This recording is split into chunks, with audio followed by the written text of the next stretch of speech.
完璧などありえない。この世界は不完全。だから美しい。もうバカ。何？俺は海賊王になる。待って、なんて恋しさなの。力を渡した時に言ったことを覚えているかい？くれ。違う、そこじゃない。変態。遅い。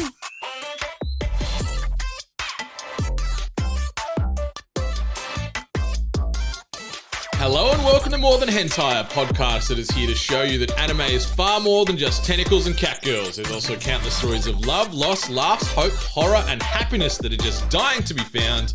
And I, Brendan White, the Salt and Pepper Senpai, are here to help you find them. More Than Hentai is proudly powered by 8bit.net and those audio-based legends over at Audio-Technica. Upgrade your audio game over at audiotechnica.com today. And joining me on this episode is a man who spends his time devouring pastry, streaming up a storm on Twitch, in between lifting all of the heavy things, and creating beats so full of soul they make From Software jealous. His viewing habits mainly focus on comedy, science fiction, thriller, and horror, with a few of his personal favourites being Cowboy Bebop, Lupin, Bubblegum Crisis, Trigun, Ghost in the Shell, and Akira. You can find him on them socials at Mr. Shark, which is SCHAAK for those playing along at home. And as a friendly reminder, he may or may not be Batman. Mr. David Shark, welcome to Riverside Studio. How might you be doing, my friend? I'm very well. How great is it when someone else introduces you and it's like, I sound real cool. I sound way cooler than what I think I am.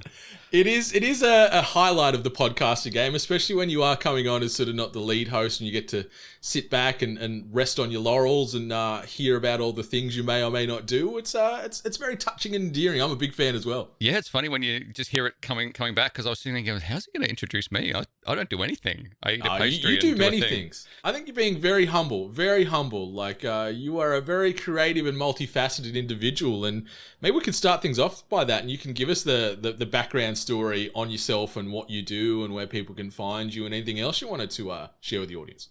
Yeah, so my whole life has been a veritable fruit salad of obsessions. I can never just have a passing interest in something. It's like I either like don't get into it or I go deep. Like if I'm going to do something, I'm going to do it properly. And you give me a topic and I'll just go delve. And which actually works really well. Like my job in the real world is a creative director in advertising, so I get briefed from companies and people based on topics. So that's actually really, really good for it's kind of like real ADHD way of looking at the world and looking at careers, because I have to go deep on whether it's ice cream or sandwiches or cars or this and that, and I have to understand it and love it more than what they do in order to be able to do what I do. So, but that's, I think, the only thing I'm really, really great at, because that's been my whole life. Like across my many years, I've gone down deep on, like I've done ninjutsu really, really deep. I've learned how to weld. I've done podcasting. I've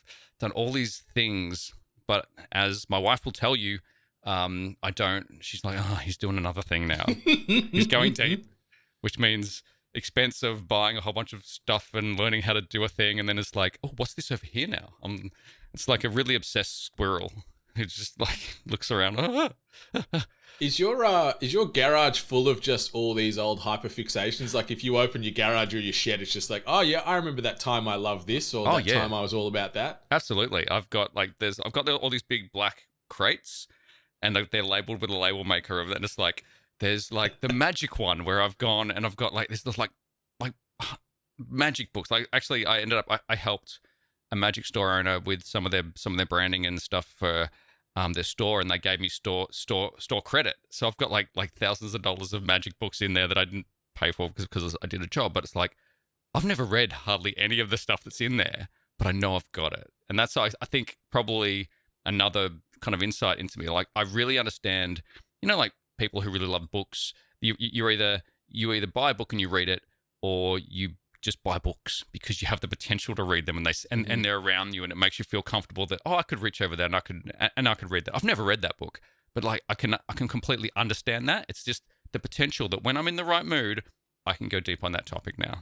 That's me as well. Like I've got a I've got a good extensive library. I've read a fair amount of them, but I've also got a lot of books where I'm just like, I bought them at the time going, I'll get to that one day. You know, I've got the option, like you said, I can reach over that shelf and pluck a book off and start reading it, or it can just sit there and look as a nice little art piece for now on the shelf as a whole. So yeah, I can empathize with you 110%. Yeah, and like all these buckets, they are huge. Like everything is like, you look at anime and you look at wrestling and you look at like death metal or something, like something that feels like to the outside person like it's impregnable, very Impregnable? very, very hard to get into, and like I almost don't want to take the first step on any of these things, because if I like misstep and find like a really bad version of it in there, I don't want to just dismiss it. I'm not one to just go, oh, I hate that, so just throw it away, because someone else really, really loves it.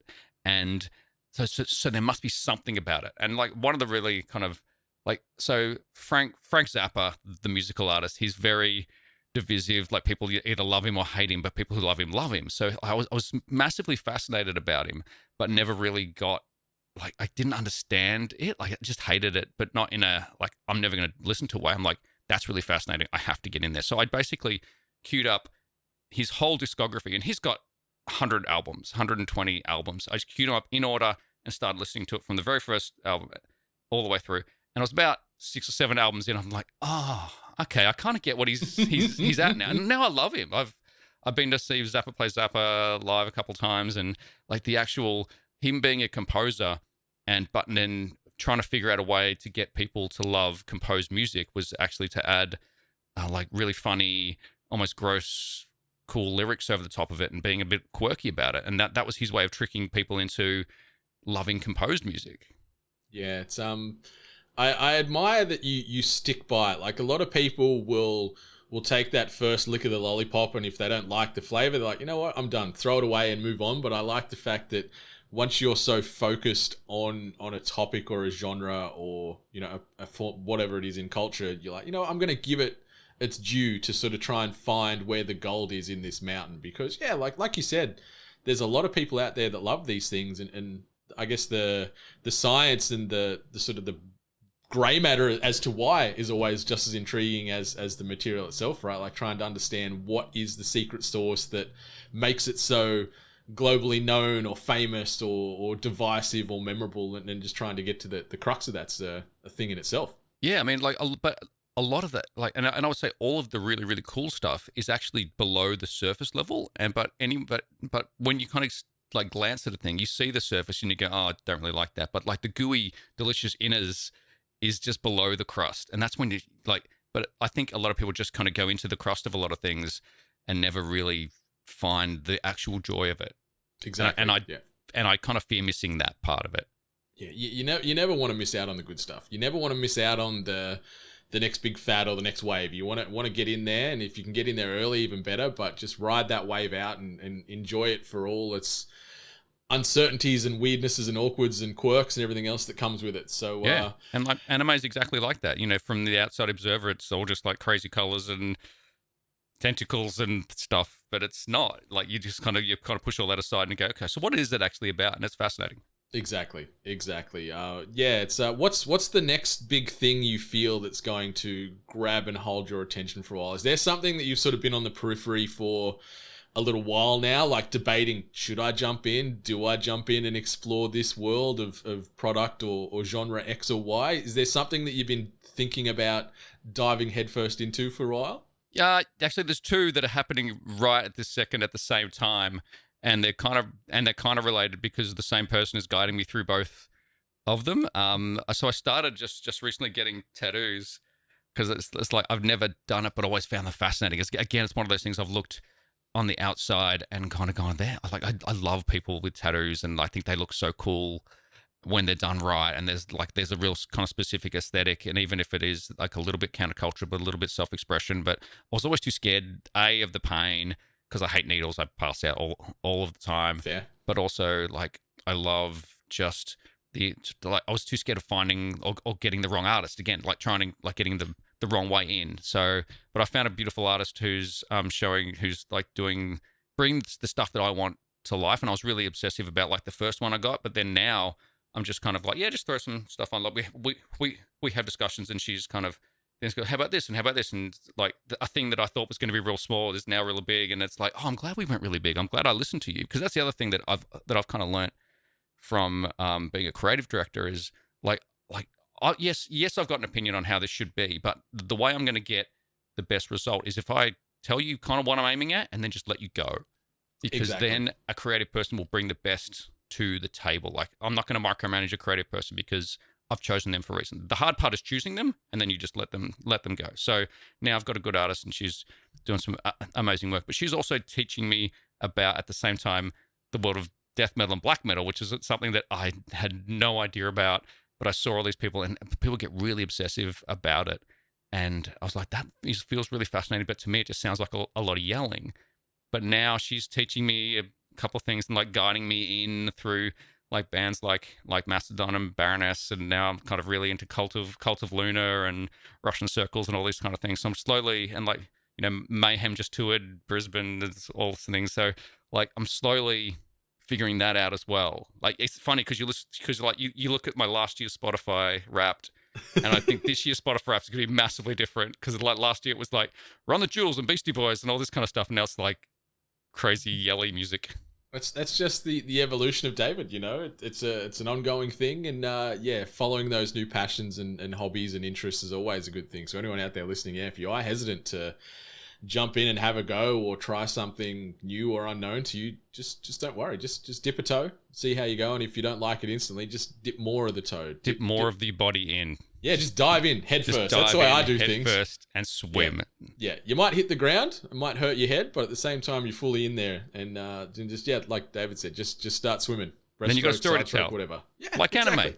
Let's dive into anime. What is the worst that could happen? Yeah, so let's sort of pull this back to what More Than Hentai is about. So for first time listeners, outside of us just riffing life and everything else right now, this is a podcast that is focused on opening up your eyes and ears to potentially new anime IP that you might have not gotten around to watching yet. So the show here in itself is we're going to be doing a singular deep dive focus on the first episode of an anime in question. We'll talk about the good, the bad, and everything else in between, unpack what our thoughts were on the episode, and if that was enough to hook us to continue watching the series and sort of, you know, getting to that end goal. So before we jump into the sort of title in question here, maybe we can talk a little bit about your anime backstory there. And like we were talking offline, you were out in the weeds early like me, like many decades ago, very big anime advocate, but you sort of had a little bit of an endpoint in the sort of 2000s, and now you're making your way back to this beautiful world of anime again. And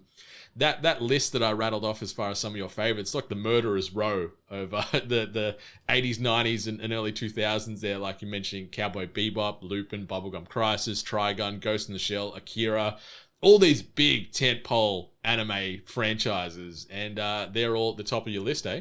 Yeah, it's kind of funny. I was writing them out and going and just thinking, am I just being basic about this? Have I just chosen all of the standard ones? But it's like they're just good for a reason. Like, classics are a classic for an absolute reason. And I guess like the start of my anime journey, and it's funny because I was listening to the episode you had with Benny on, and he was listing like how he originally got into it. And it's like I had a really like similar entry point to him. Like, it was back in the 80s, and it was absolutely Battle of the Planets, which was that it was like kind of a remake or a renaming of like the Japanese. I think it was like Science Team Ninja something. And then like the 80s was like Astro Boy and Transformers and Voltron and all those things that were kind of, it was like the next step from like Saturday morning cartoons, like my Masters of the Universe and all those kind of things. And then, but there was this kind of weirdness about those that they were slightly just not made for the Western culture. There was something just interesting, and you were originally drawn to it because it was like big robots and things and stuff that you haven't seen. So that was the first part of it. And then I think during my high school years, I think I saw Castle of Cagliostro at a friend's house, and he had it up on the projector up on the wall when his parents were away, and we watched that, and that was fascinating. It's still one of my favorite animes.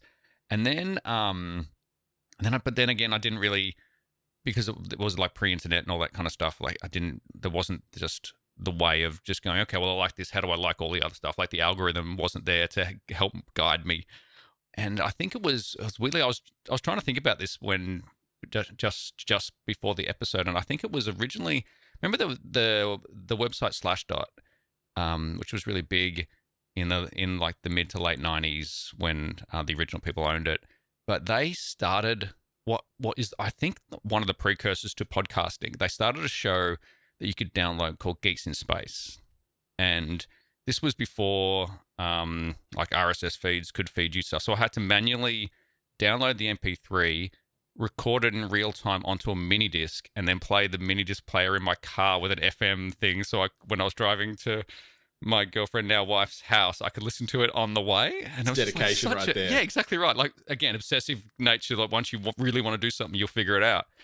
But they introduced me to the concept of like Cowboy Bebop and Lane and Trigun and Slayers and all those type of things. So like that was like, oh man, these shows are cool. And so then I was instantly on Amazon, the US, buying stuff in conversion dollars and getting imports of these things. And then I also, there was a group called the Melbourne Anime Society, and I'm not sure if they're still around or not, but like back then in the 2000s, like we would go to Melbourne Uni and sit in a theater and watch anime there, and you could rent and you could borrow anime and stuff. So that was kind of the deep dive there. And then we kind of like, life does its life things and business changes and you have families and you kind of drift away from it. But you never, like, even if you drift away from it, you never lose the love for it. It's just, you'll be there when I get back. You'll be there. It's just in one of those black labeled tubs in your garage, like some of those other ones, Yeah. It's there waiting. It's there. One day I'm going to open that tub back up and it'll be fine. And, just recently I've started to get into it again. And so it's like you are now the guide of me coming back into it. And I guess like recently I've watched Cyberpunk Edge Runners. Yes. And it's so good. It is so good.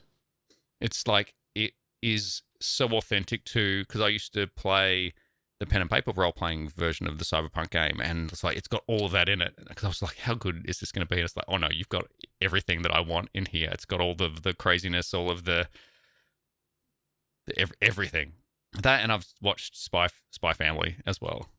I love that they're probably at two of the bigger ends of the spectrum, but they're both equally as great. And you can get so much entertainment out of both of them in a whole host of ways. And on your list, like you mentioned Trigun, like obviously Trigun Stampede is out now, where they've remade or sort of continuing on the story of Vash. Oh wow. I've watched the first two episodes, and it's more of the digital animation style instead of the typical hand-drawn. Yep. But it looks great. It nails the tone of the original Trigun, because I love Trigun. The original series, one of the best. And I was very hesitant to jump into Trigun Stampede when I saw it pop up.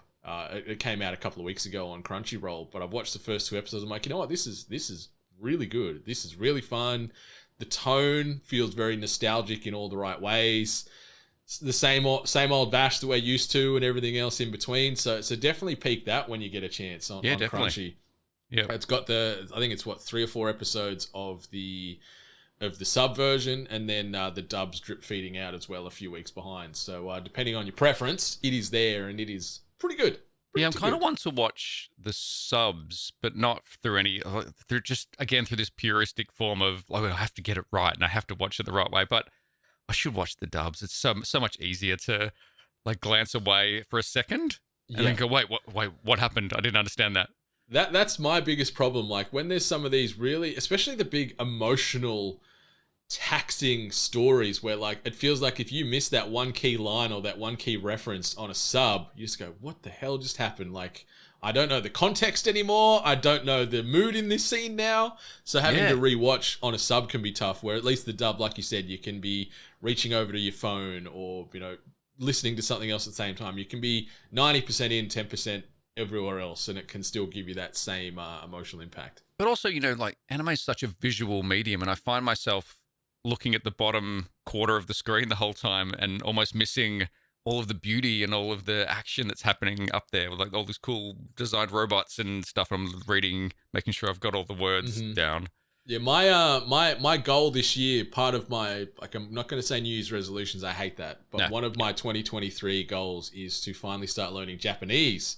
Yep. So I can eventually maybe watch it, not even having to rely on the sub track down the line. I can just listen to it with the Japanese vocal track and get that full emotional delivery, because those Japanese voice actors are just like, you know, god tier as far as the cadence and the weight that they can add to their voice lines. We can get some good subs, but like for the most part, you hear the same 10 dudes and dudettes playing all these characters anyway, and the emotional like impact is not always the same. There's something about the sound of it too, like just spitting out a Japanese line angrily. It's got that like that kind of attackiness. Yeah, it's got that sort of similar like aggression to like German as well, where you hear some of that and you're just like, whoa, shit, you've got my full attention. I don't know if you said hello or you're going to punch me, but like either way, like you've got all my attention here. Like it is impactful. It's got a really authoritarian tone and I love it. Exactly, where this English sort of tone is, it doesn't have that same weight to it. But we're here to be talking about a title this week that I've sort of cherry-picked for David, known as Psycho Pass. And it is a Japanese cyberpunk psychological thriller produced by Production IG. It was co-directed by Naoshi Shiotani and Katsuyuki Motohiro and written by Gen Urobushi, with character designs by Akira Amano and music by Yugo Kano. Psycho Pass originated from Production IG's interest in making a successor to Mamoru Oshii's achievements with Ghost in the Shell, as well as taking influence from Ridley Scott's Blade Runner. The series debuted way back and has gone on to span 41 episodes across 3 seasons, as well as several movies, video games, manga, and light novels. It currently holds a score of 8.34 on My Anime List, and that is based on 734,000 user reviews. So it is very, very, very well regarded. The story of Psycho Pass is as follows. Justice and the enforcement of it has changed. In the 22nd century, Japan enforces the civil system, an objective means of determining the threat level of each citizen by examining their mental state for signs of criminal intent, known as their Psycho Pass. Inspectors uphold the law by subjugating, often with lethal force, anyone harboring the slightest ill will. Alongside them are enforcers, jaded inspectors that have become latent criminals, granted relative freedom in exchange for carrying out the inspector's dirty work. Into this world steps Akane Tsunemori, a young woman with an honest desire to uphold justice. However, she works alongside veteran enforcer Shinya Kogami. She soon learns that the civil system's judgments are not as perfect as her fellow inspectors assume. With everything she has known turned on its head, Akane wrestles with the question of what justice truly is and whether it can be upheld through the use of a system that may already be corrupt. Now, David, we have watched the first episode, known as Crime Coefficient. What are your thoughts on this one? You can take this journey wherever you want. We can jump straight into the good, straight into the bad, the narrative, the soundtrack, the animation. Where do you want to go? But give me your thoughts on episode 1, Crime Coefficient of Psycho Pass. All right, I've got one question off the bat. Is it Psycho Pass or is it Psycho Pass? Because it depends the title, on the movie. It certainly is Psycho Pass. Because the title is in capitals, and that's the first thing I noticed. It was like everything else was upper and lower, everything else, and Psycho Pass was Psycho Pass. Yeah, it's that's how I say it emphasized to no end. So maybe I'm doing it a disservice. So yes, the episode of the anime in question we're talking about, known as Psycho Pass, is Crime Coefficient, which is also in caps. So angry, emotive. Let's go. So I was really strict on this, and I didn't watch any further in. You said watch the first episode, so I did. I'm nothing if not a stickler. I love that about you. And I didn't look at what it was about before I watched it. I just I'm just going to click it. I'm going to load it up on Crunchyroll and watch it. So like the very open, like I love the music. The music's cool. It's kind of really energetic. I love the line in the song, which was about the fake plastic world. Mm-hmm. I thought that was a really cool line, and I didn't really know what it was about. Like I saw how that started to unravel and unroll as I watched the episode. Like, you know, about how like you're living in a fake plastic world and plastic world, but like the song's cool. It's just got like high rock voices, and it's energetic, and it's set to visions of like I got a real Blade Runner vibe straight off the bat. Like, I just sweeping shots of the city with all the lights done up and like just real neon inspired. But then I kind of going into it, like as I saw like you see Shinya Kogami, the character. I got a real kind of Spike Spiegel Cowboy Bebop vibe from him because he was in the suit with the tie and the hair. I'm like, okay, where's this going? Is this a take on this? Is it going to be a little bit like that? But it completely wasn't. And I kind of went on this ride where then you see him and he's fighting this other dude who weirdly, like, this whole intro section happens and then it goes away and then you watch the rest of the episode and it doesn't really refer back to it. So I'm like, well, that's really interesting. It's a pretty jarring cold open where it's just they throw you straight in and you're like, who are these characters? What is going on? And then they're overlaying the opening credits in amongst this where you're seeing, director notes and the lyrics in there too, and you're sort of like, I beg your pardon? And then seeing Kogami battling this random helmeted adversary and then smashes him through the window, and then that's where it sort of changes off, and then it shifts the tone again. And at that point I was in, because I got like when they were facing off and they were doing completely, it was like a King of Fighters, like Kyo versus Iori battle that they're having. Like these two guys know each other and they're about to have their final showdown battle, and so I was like in, like, music. Was it the line as well where you see Tsunemori talking to Kogami and he's like, we're linked by fate. Like, you get that line, you're like, oh, there's the stakes. There it is right there. Straight off the bat in like the first 90 seconds almost. Yeah, and then that's never referred to for like the rest of the first episode. So I'm like, oh, shit, tell me more. So I feel like I should be credited for not watching more, but I didn't. So I'm definitely going to watch more, by the way. Yeah. Let's just bury the lead. I'm not going to bury the lead. I'm going to watch more of this show. I love that.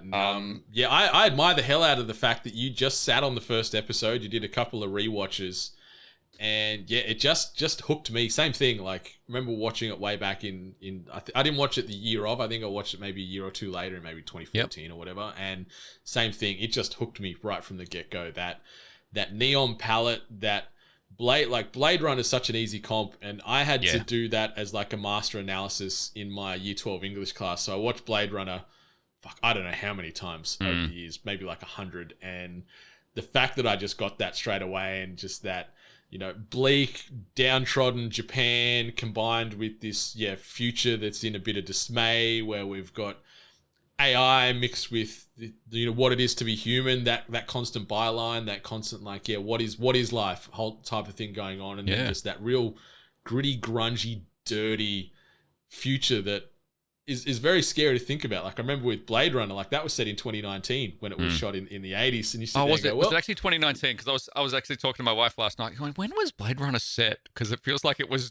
now, and we're not. 2019 was the year that Decker and the replicants and everything else are doing their thing, and it's like, well, we haven't got to that level of chaos and bleakness yet, but we're probably not too far away either. No, but I'd like to see the prequel to Blade Runner, where it's all just people dancing to TikTok in a vertical format. I believe that's just the prequel to it.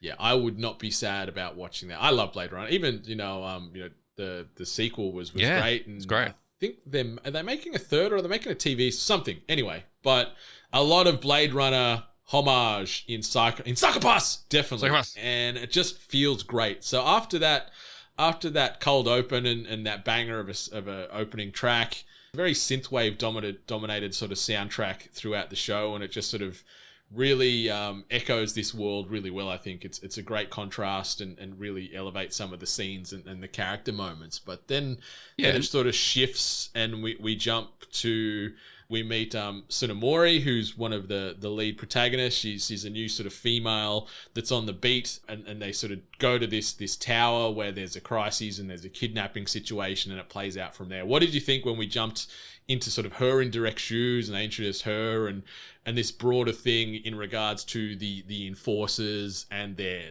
dominator guns, which is also like, yes. They do get pretty quickly into kind of what it's about, and like, I think that's one of the things I really loved about the show, was that it kept unraveling different layers that got more interesting as it kind of goes along. So they've got a thing called the Public Safety Bureau, and it's kind of, to me, it felt like I don't know whether it was a social commentary on or whether it was just because it's just a theme, but it felt like the China's social credit system taken to the nth level, where you can be, but this time, like, instead of other people rating you, they've just got machines who can just test you and see whether you're a latent criminal or how it's kind of like how happy you are or how like anger and things give you. I think it was something like it clouds your psychopath, so you've got a psychopath score. Exactly, and the higher the score, the more at risk you are of creating, like, committing a serious crime, whether it be murder or anything else in between. So anything, I guess, that's double digits is fine, but you see typically once it creeps above that 100 rate, your color of your psychopath changes, and also that threat level, and with that, the damage that can be done to you as far as you could be taken out passively, and I guess what's the word, like? So it was either paralyzed or eliminated. Yes, yeah, like that's it. You're literally gonna die on the spot, or they're going to take you into custody and try and rehabilitate you to make you a safe and trouble-free citizen again. But either one of them sounds very dire, especially eliminated, because the way you get eliminated, holy shit. Oh no, it's cool, like, but it's holy shit, but it's also cool. But like, I loved that, like, the Public Safety Bureau is basically the police, but it's like they're very much like everything has to be beautiful and calm and happy and etc. They even said like the little robots that they've got as kind of crowd control have these giant heads with giant beautiful eyes, and they're smiling. They make you feel so good, but they're going, stand back because there's something happening here and you shouldn't be here. But it's just in such a joyous way, and I think that was a beautiful, like, stylistic choice to just show that, that's it is such a plastic future that we're kind of stepping into, but that's hiding something behind it, and I don't think they ever delve into the actual pretty part of it. This is all about the gritty underworld, dystopian future, and the interesting part about the psychopath level, which they talk about pretty soon, is that not only can it go up and it gets to a teetering point where you become a latent criminal and then become a certain criminal, and then it goes from paralyzing to elimination, but it can also go back the other way. So like, at what point, like, but there's never the talk of, let's just wait until it goes down again. It's like these robots, and because it's like ones and zeros, black and white. If you at a point where you can be paralyzed, we will paralyze you. If you're at a point that you'll be eliminated, we will eliminate you. But then as the episode goes on, it comes to the pass that you can go back the other way if you're spoken to calmly and all that kind of stuff. And that's where Tsunemori sort of comes into it. She's sort of the moral compass of this show, where she's sort of saying, hey, it's not all black and white. These people their psychopath readings are really high due to the high stress of the situation. Like the premise of this first episode is they're trying to hunt down this man who escaped sort of mid-therapy due to his high psychopath reading. He's kidnapped this woman in this like run-down multi-rise building that's still sort of inhabited by the homeless.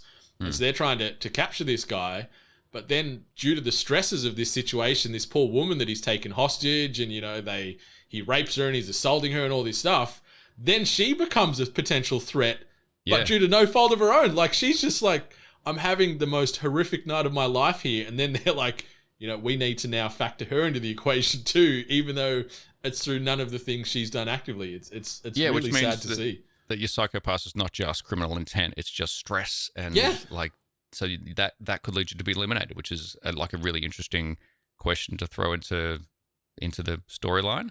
I did like the thing is, like, so the police, or the CID, which they're called, which is the Criminal Investigation Division, they have their investigators, but as you said earlier, they also have the eliminators, and this is a group of people who are tested really high on the latent criminal psychopath scale. Their psychopath is off into the you can be eliminated level, but as part of their rehabilitation, they've obviously caught them.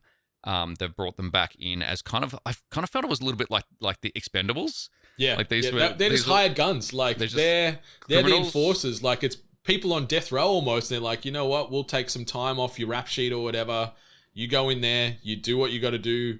Don't ask any questions. You do what we say, and that's it. And it's such a weird but great contrast. And I love that you mentioned the Expendables in a way. It's got that vibe to it, right? Yeah, I had this really kind of cool, when they all stepped out, I was like, oh no, these guys, we can kind of kill these guys if we really want to, but they're helping us and they're doing all the things that we don't want to do. And they would also even say to Akane, it's like, look, we're doing all the bad shit that you just have to stand back. And then if we overstep the mark, it's your job to pull us back, but we will go as far as we need to go. So I'm really interested to see where that goes as well. It goes in some great places. That's all I'm going to say. I'm not going to spoil anything, No, but it's really cool where they play on that sort of moral ambiguity. It's so fun. And then so once it's go time, they give everybody this gun called a Dominator. And it comes out of this cool, like, box slides open and all the lights here and all the smoke comes out and these massive guns. I love the design of the guns. They're guns that if you point it at somebody, you can't use it if you're not authorized to use it, so that's fine. But if you point it at someone, it'll either say, nope, they're fine, so like the safety's engaged, or it will test their psychopath score, and if it's high enough, it turns it to paralyze. And then if it's over a certain level, the gun turns into elimination mode and it opens up and all these bits kind of go down and it lights up with all these cool lights. And then you know that the gun is business time. And it's such a cool little idea for a weapon. It's really great. And I like as well that when that scene is playing out, that's the synth track that plays in as the Dominator case opens up and there's these big massive hand cannons they're picking up. And the gun's sort of doing a digital handshake with the user, and then the UI of the guns, you can see what Akane's seeing through the gun itself, as far as what the gun's classifying as a latent criminal or whatever else. So they're synchronizing psyche almost with this sentient weapon. And then the gun has directional voice that only the user can hear as well. So it is getting almost play-by-play updates of the weapon. So it did remind me of some of the guns from, like a cyberpunk and stuff like that, very much so. And it was just so damn cool. Yeah. So that was, and then they're kind of on their way. And I think Akane is given someone who seems to be like an older, that they really haven't gone in too much into who were each of the enforcers at this level, but I'm kind of getting the vibe that the one that she is with he's like a wizened older man he's pretty level-headed about the whole situation. He's got a robot hand, which is kind of cool. Yeah, and he looks like an old grizzled detective. Like he's got the long trench coat, but then the synthetic robot arm, which is just, it doesn't even get mentioned at all, referenced in the first. It's just, that's the world. This is how we do things. He's kind of like, hey, you can tell us to stand down if you want, and we'll do it and whatever. And so he's kind of her guide into, hey, this is like a new world. Forget everything you've learned back in the school. This is all like the real world. Just listen to me. But you're kind of in control, but not really.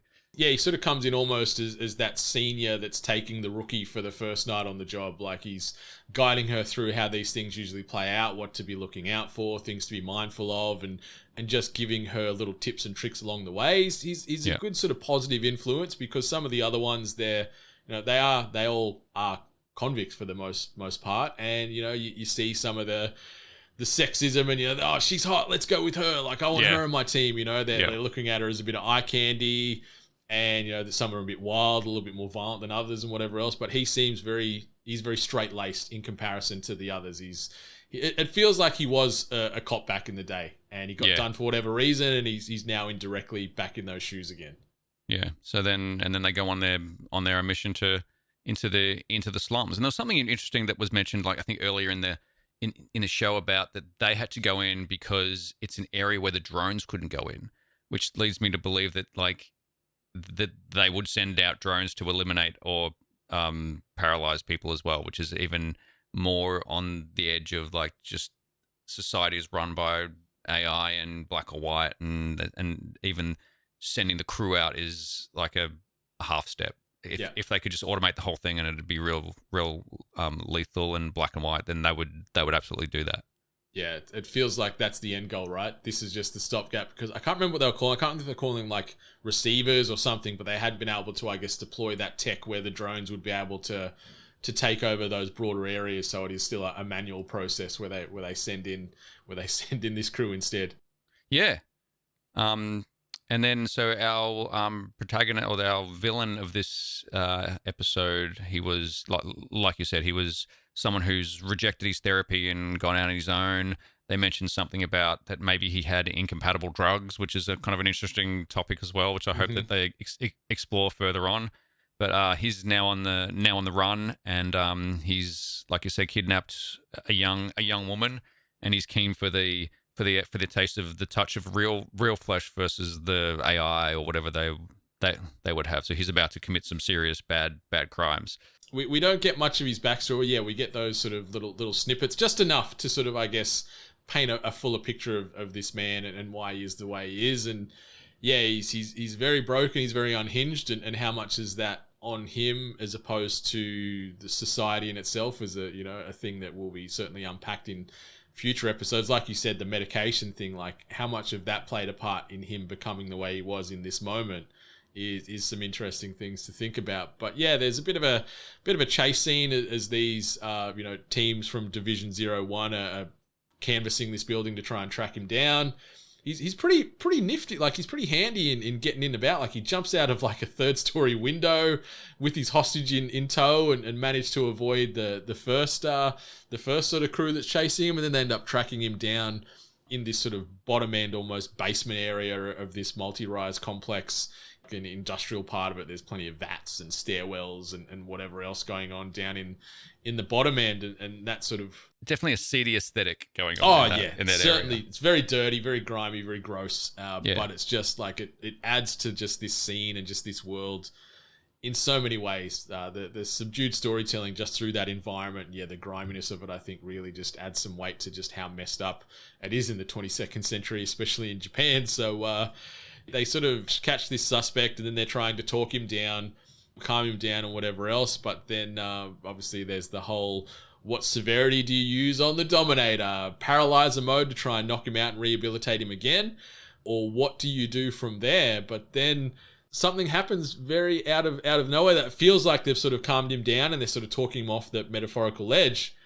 But that's not the case, as one of the enforcers just comes out like almost from the grassy knoll and does something very interesting, when you say. Yeah, well, originally when they found him in the middle of the act and like the first team found him, they tried to paralyze him, and they shot him, and he didn't take to the paralyzation. He kind of rejected it, which was apparently a big shock to everyone. And then he moved up the chain from, we should probably eliminate this dude. Like his psychopath score went up off the cliff, and then that was when he did his whole jumping out the window and running away and dragging her away. And then he kind of, there's this real kind of like, it gets real kind of heavy when he there must be handheld scanners for psychopath testing as well, and like he notices that like his victim's psychopath score has skyrocketed, so he points it right at her face and like challenges her and says, Now, like you're one of us. Like your psychopath has gone cloudy. We're the same, we're both monsters and whatever else is he's sort of saying. And this poor woman, she's distraught in this, as you would be. But him trying to further justify the situation by his little psychopath scanner on the go, it was a cool little back and forth in that moment where he's trying to justify why he's feeling things and everything else. And his crime coefficient, I think at that time, was about like over 120. And hers is about the same, and he's like, "That's normal, we're fine." It's like, no, that's bad news bears. You're in some trouble. There's gonna be some shit going down soon. Yeah, no. So they end up coming back together with this couple again. So Akira and Chika is the female that's held hostage. She's very distraught. She just wants to get out of this damn place. But that does not really play out that way, because Shinya comes out of nowhere and eliminates this guy, and just the animation where that first point of impact from the bullet getting fired, the projectile getting fired from the Dominator, it hits him like in the arm, and the way this gun works, it sort of just like expands the flesh internally until you become just this giant, I guess, explosive ball of guts and muck. And so you think it's just going to be like a shot and you're just going to get like downed and be felled, but it's like, no, this guy blows up into a balloon and then just pops, and it's just guts and viscera going everywhere. And it's just like, whoa, okay, That's how they eliminate these people. Fair enough. I completely forgot about that. And as soon as you mentioned it, I was like, oh my God, yes. That was such a... Because you're kind of watching it and you go, oh, he's going to fall over. And suddenly his arm goes Hulk-sized and bubbly and just goes... Boop. It's like, oh, that's a bad way to go. Yeah, it would not feel good. It would not feel good because it's visually impactful in all the best twisted ways. And like leading up to that moment before he does get shot, Akira, because he's got the hostage, telling them to, drop their weapons. And so Akane slides her weapon down, as well as Masoka puts his weapon down as well, and kicks him across. So he's got this false sense of confidence he's going to get away now. Yep. But yeah, out of nowhere, Shinya just comes over the hill and gadoosh from the top of some big vat. And yeah, you just see this guy inflate to the point of explosion, and he just is splattered everywhere. I like how they've come to that conclusion, like that's the right way to kill these people. Like instead of a bullet to the right part, it's like, no, we're going to inflate their body part until it explodes because then they can't come back. Yeah. But off the back of that, that's what really then tilts Chica, who was the hostage, because they're now trying to calm her down, but she's just mentally just snapped because, yes, she's just been through a hell of a night, and then her captor has just exploded all over herself. She's covered in this guy's, in this guy's viscera. She's covered in his insides with the nail on the outside. She's covered in fuel because they knocked over some fuel canisters, and so she's sitting in that. And everyone's trying to calm everyone down, and then she just lights her lighter, and you think, oh no, this is going to go from bad to bad. And that's the point where Akane has to like she's testing for elimination as well. Like everyone's angry and everyone's pointing a gun at her, and Akane, the new recruit who knows nothing, starts to talk calmly to her, and then she drops back down from elimination to paralyzation, and but then even then, like Akane doesn't want that to happen. She's like, hasn't she been through enough tonight? Surely we can take her in by not paralyzing her and doing all that kind of stuff. And then who is it? Who he steps up? The guy at the start. Kogami. Kogami steps up and he pulls out his gun and he's ready to paralyze her and take her in, and Akane ends up paralyzing him. It felt like it's one of those times it's like the first time she's ever shot this thing. Yeah, she's like gone through the training. She knows how it works, but it's the first time she's ever had to point it at someone and pull the trigger on it. Yeah, it was a really cool scene because it was just escalating. Like this poor Chica who's just emotionally destroyed, sitting there with the lighter. She's panicking. She's just seen what's happened to Akura as far as he got exploded into oblivion. Yeah. So she's naturally thinking, I'm next because this guy's just been saying we're the same person. I'm now going to get turned into blood, dust, and everything else in between. Akane's talking her down, manages to get her to drop the lighter, and feels like we're going to have a nice moment where, yes, this woman, she's a victim of the crime. She ain't the criminal, but it doesn't really play out that way because, Kagami's Dominator pops into lethal mode, and he's about to turn her into a big balloon of death as well. But Akane knocks him out, but then out of nowhere, Tsunemori, who's sort of the police captain, appears out of nowhere, shoots Chica with the paralyzer mode, knocks her out instantly, and you can see he's pretty pissed. He's like, I want a full report of the handling of this mission. How did this play out the way it ended up? And that's sort of where the episode rolls credits on that first one, where you get this big crescendo of blood and guts and stress and violence, and poor old Akane is just stuck right in the middle of it going like, this is morally wrong. I've done the right thing, but it feels like she's in the shit here. Yeah, it pretty much ends with her superior going, I hope you can explain yourself.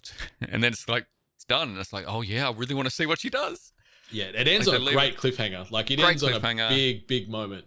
It feels like after watching it, I really felt like they'd told me so much, but also just scratched the surface of what this thing is going to be. Like they've done a whole bunch of really clever exposition, showed me this thing up the front that made no sense to what I just watched for the rest of the thing, explained to me, like basically just set it up. And there's like not a lot happens, but you get so much information at every single point.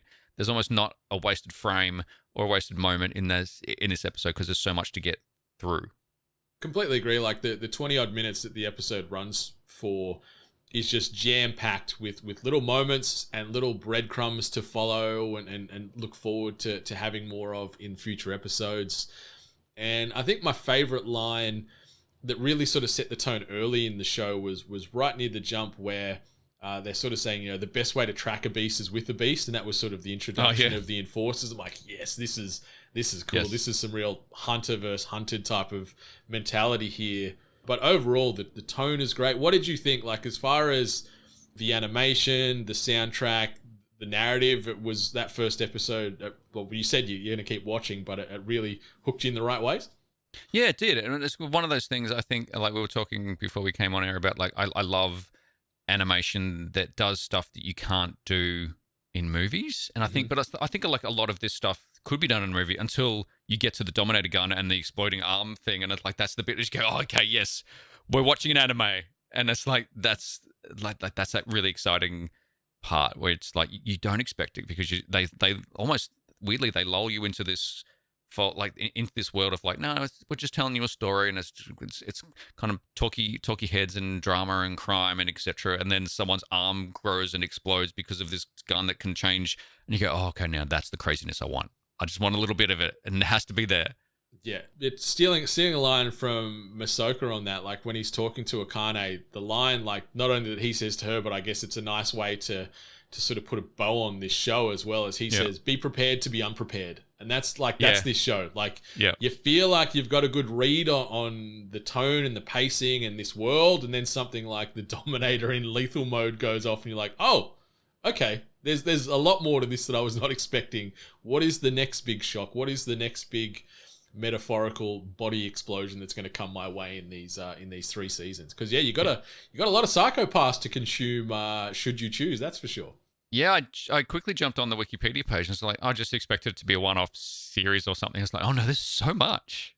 It's so old and so much, and I'm amazed I haven't heard of it before, but really interested in getting into it. It's one of those things, like I love a cyberpunk dystopian future-y type theme of a thing, and this is definitely right in that alley. Yeah. It isn't as crazy as Edge Runners, but it's definitely more on the Blade Runner side of it. Yeah, it's a bit more subdued. It's the pacing's a little slower. It's not balls to the wall like Edge Runners is just about every single frame. But this it gives a lot more time for the world to breathe and marinate in that story, to just sort of play out in some more subtle type storytelling and interactions. But it's great. The cast of characters you'll meet along the way is really great, and getting some of the backstories as far as how the enforcers came to be enforcers and learning more about Akane, and even just seeing the world get built out in general, seeing how some of the reliance on tech and how it's just utilized in the day-to-day lives is really cool. Like there's some really good moments in the following episodes in season 1 that I think will really tickle that pickle and get you very excited to check the rest of it out for sure. Because there's even one of the enforcers that she doesn't ever mention, she doesn't say one word, or doesn't do anything. I'm like, who are you?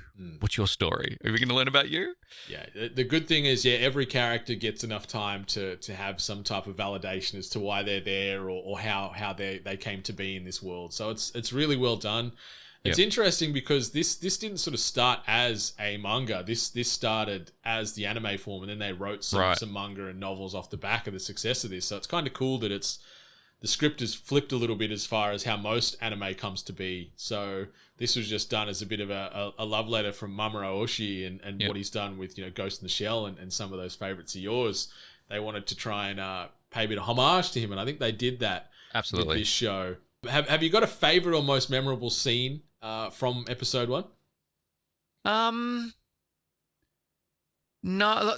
Well, the thing that I've got in my head is like the staircase at the start in the intro, and you got I'm really bad with Shinya Kogami. Shinya Kogami down the bottom, and he's kind of all ready to go like fight, and then the other guy who's I feel like must be one of the main protagonists of the whole series, or we learn about him later maybe, but he's coming down the stairs, and that face off. It's like I want to get back to that in this episode. Like I'm watching this to get back. I feel like that.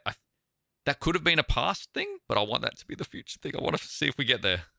I'm not going to confirm nor deny anything there, but there will be more of that explained in the future episodes. It wasn't just a one and done, nothing open. It does tie into the greater world and Shinya's story. But because then he's a robot man, and there's so many questions. at the end of a lot of episodes, you'll probably leave them with more questions than answers, but I like that. Like the pacing of which this world is unfolding and those plot points coming to be and those resolutions. It's done at a really, really good speed. At least for me, I thought it was paced really, really well across the 40-odd episodes. Yeah, I really enjoyed it. Thank you for recommending it. Hey, anytime. Any negative, any bad that sort of stuck out to you in this first episode? Anything that sort of rubbed you the wrong way a little bit? Not really. No, I really like. Again, like there was like I said, there was no wasted frames in there. Like they had a lot to do, and there's a lot to explain in one episode just to get you enough information to carry on. And I guess probably that's the only negative in it. Like I don't really feel like they, and of course it's first episode, so it's impossible to do, but they didn't really delve into too much of the stories, but they gave me enough that I'm like, I want to know about everybody who I've seen. They certainly load you up in that first episode. They throw a lot of different potential story arcs that you'll be encountering and experiencing over the coming episodes. But yeah, they don't overwhelm you enough to the point of losing your point in where this world is or what they're trying to achieve. It gives you enough to go, okay, so that's how this connects, and this character is going to probably fall into this role, and this is how Dominators play in within forces, and this is the moral compass and the greyness that this world's going to be focusing on pretty substantially. And it's just, I think it's enough to give you, like, it's not a complete picture, but it feels complete enough to understand what the world of Psychopaths is. Yes. It feels like it's very contained. It's packed and contained, and I urge everyone to go and watch it because it's just real cool. It's so good. Like it's an 11-ish year old anime now, but the animation style holds up. Is it that really, old? Really well. Yeah, it came out in 2012. Wow. Okay. Yeah, so it's been out a while. They're working on another movie at the moment that they're planning on in the Psychopaths world that'll be out sometime in the near future, but that's it. Outside of the 3 mainline seasons of the anime, yeah, they've got a few films, couple of novels and things as well. But yeah, they've done 2 movies, and this third one is on the way, but they haven't got a date anywhere near confirmed on it yet. But yeah, it's a world that they're continuing to farm out and continue to build on. Great. And as you said, I think earlier, it's like the world of anime has changed since I stopped watching and since I've picked it back up. So it's almost daunting again, but I'm really glad there's a couple of little things I'm finding my way into. It's very good to have you back in this world. It's a fun world filled with all kinds of good, bad, and otherwise. And yeah, there's something for everybody out there. But what's your closing line? What's your final thoughts on Psychopaths? Psychopaths is a dystopian world. It's a story set in a dystopian world that I love to watch, but I hope that we never get to. I love that. I'm the same. Yeah, please never end up here, at least in our lifetimes. If we're not here, it's one less thing I got to worry about, that's for sure. But yeah, not anywhere soon, please. Please make these as more of warnings than a prophecy, please. I don't want to have my arm exploded. No, but maybe if it's a subdued explosion, you could then have a cool robot arm. Oh yeah, like the inspector. Maybe he had his arm exploded. I'm not going to say anything. I have to watch it now. I'm not going to say anything. I didn't even make the connection. Yeah, robot appendages would be sick. Oh yeah. And then we head into Cyberpunk Edge Runners, and then it just goes on from there. That's it. I've watched enough Cyberpunk Edge Runners, I've played enough Cyberpunk and Deus Ex to know that a lot of those augmentations can lead to bad things. So everything in moderation, listeners. Cool things, but bad things. Yeah, cool whether it be augmentations or other kinds of things, just be careful. Everything in moderation. But yeah, that brings us to the end of another episode of More Than a Hentai, an anime appreciation podcast, where we unpacked the first episode of Psychopaths, known as Crime Coefficient. It is available for listeners on Crunchyroll, all 3 seasons, as well as the films are on there. You can hunt down the light novels and the video games elsewhere also. But David, thank you so much for stopping on by and riffing some Psychopaths with me. It's been an absolute pleasure. Let the listeners know where they can find you and all your fantastic content on them socials.